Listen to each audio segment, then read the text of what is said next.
in my lifetime, and I'm being serious here, I can't think of a single one that's been more influential than Tetris. I mean, think about it. All the success the Game Boy had, it's fair to say you can thank Tetris for that. But people bought the Game Boy because people wanted Tetris. In fact, they wanted Tetris so much, other games turned into Tetris. Suddenly there was a million games with falling blocks, columns, Quarth, Dr. Mario, Kirby's Avalanche, Wario's Woods, Yoshi. I mean, everyone was dropping blocks, even Pac-Man. And usually he just dropped pellets. It's Pac-Attack for the SEGA Game Gear.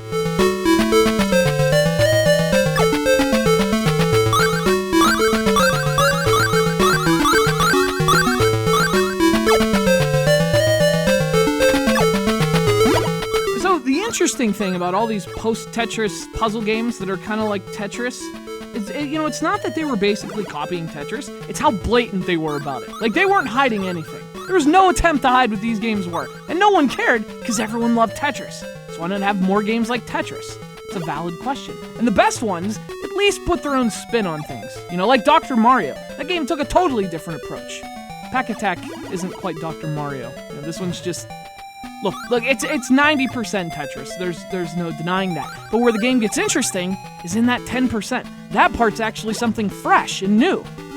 It's the Pac part of the attack. Not that the rest is whack, it's just that, without it, Pac would seem like a hack.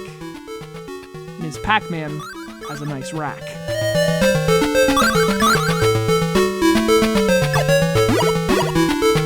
So here's the deal, this is basically Tetris. This is basically Tetris. Falling blocks fall, because that's what falling blocks do. And the objective is to create complete lines, which clears those lines. Boy, again, that sounds like Tetris, but the catch is, you see all those little ghosts in the middle of the blocks? Yeah, they're the catch. They're the 10%. Not that they're wealthy, it's just... Look, you can't clear the lines if they have ghosts in the middle. That's the rule. The ghosts basically break your lines, because ghosts are like children. They break everything that they come into contact with. So somehow you have to get rid of the ghosts, right? Well, how do we do that? Well, Pac-Man eats them. Because Pac-Man's like children. He eats everything he comes into contact with. So what happens is, every few blocks, you get a Pac-Man block. And once you place it, the Pac-Man comes out of the block, and he eats any ghosts that are in his way, which leaves behind gaps where the ghosts used to be, which then you can fill with blocks to clear the lines. That sounds pretty simple, right? Yeah, it does, and it sounds pretty cool, too. And it is. Only one problem, though. It's actually not anywhere near as simple as it sounds. In fact, it's kind of a pain. See, Pac-Man usually comes attached to blocks. That's how the Pac-Man blocks work.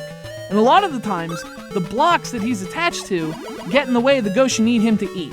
So you're trying to rotate them, but also at the same time, you can't...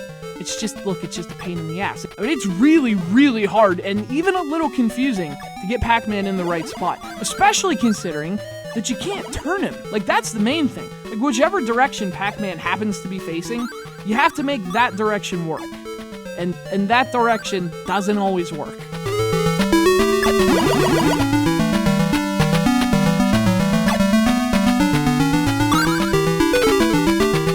The thing is, it's actually kind of hard to explain, because it's just not something that's instantly clear or intuitive. Even when you're placing Pac-Man, you're not always sure where he's gonna go, or that he's gonna go the way you want him to. It's a bit confusing in motion. And maybe it would have been simpler if Pac-Man didn't come attached to other blocks. If it was always just the little Pac-Man, you could change which way he's facing. That might be easier.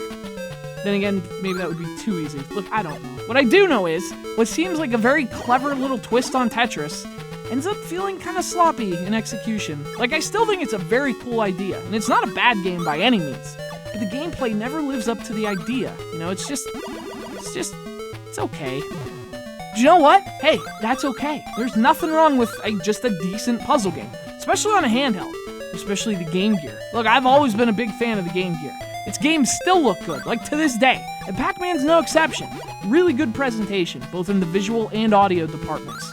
No Ms. Pac-Man anywhere in sight, but look, if you get used to all the complex multitasking and the frustration of a left-facing Pac-Man when all you need is a right... Actually, that sounds like an Alanis Morissette lyric. Then Pac-Attack might be a black fly in your Chardonnay. That's not right either. It's Pac-Attack for the Game Gear.